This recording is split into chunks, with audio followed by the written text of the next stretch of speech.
Hi, everybody. I'm Jamie Colby, and here's today's Bias Bash. Joining me today is Justin Duckham from the Talk Radio News Service, a senior Washington correspondent. Justin, great to have you.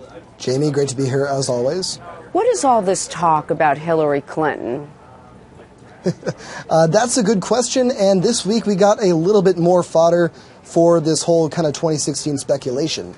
We had a new release coming from the Washington Free Beacon in which there were a number of documents compiled by a close Clinton acquaintance, which said quite a bit about her personality. There is a lot of stuff here that makes her look pretty brutal, and perhaps the most shocking of this is a 1993 conversation in which she discounted women who were going up against Senator Bob Packwood for allegations of sexual abuse and sexual assault, and essentially may have described them as simply being whiny, which is absolutely shocking. And given this is something from 1993, but we know that when it comes to presidential politics, the Washington Post had no qualms about pointing to Mitt Romney's college experience and him cutting the hair of the student and using that to portray him as a bully. And there's no reason why somebody who had a position of tangible political power doing something just as sort of shocking shouldn't really be relevant today. And that's why I want to ask you, why now?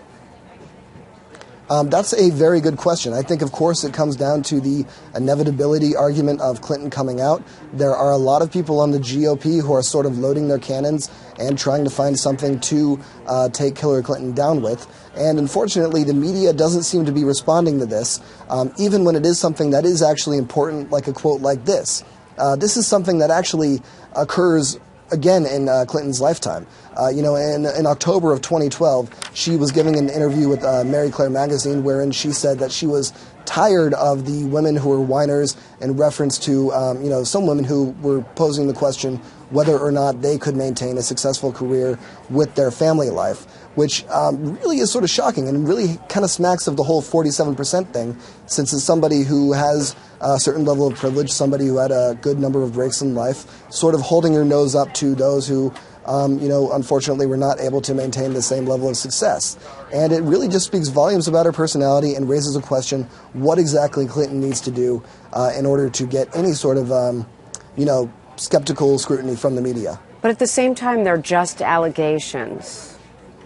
They are allegations. We're not sure, whether or not Clinton used the exact term whiny women, but this is somebody who has historically been portrayed as a very powerful voice for women both home and abroad, and it really kind of shatters that image when you have her, talking about, women who are saying that their boss or somebody that they worked with sexually assaulted them, and then discounting it just because you wanted to get support for the Health Care Reform Act that she was initially working on in the 90s. But it's the question whether or not it's relevant to the race when we're looking ahead so far?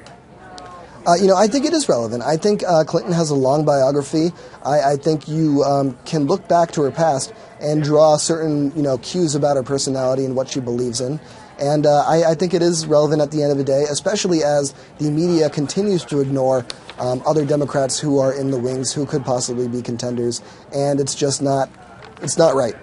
Can folks who want to check find these documents, Justin?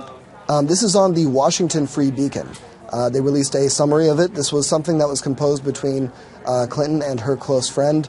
It was agreed initially that it was going to be released upon both of their deaths. The woman, in fact, died in 2000, but the documents have been released and are now in the public, and it really raises some serious questions. All right, so if we report, folks can decide, and they can even take a look if they want. Justin Duckham from the Talk Radio News Service, always great to speak with you. Have a great day. Thank you, you too. See you soon. Hey, don't forget to watch Media Buzz on Sundays at 11 a.m. with Howard Kurtz. And I'm Jamie Colby. Always great to be with you here for Bias Bash on FoxNews.com. Have a great day, everybody.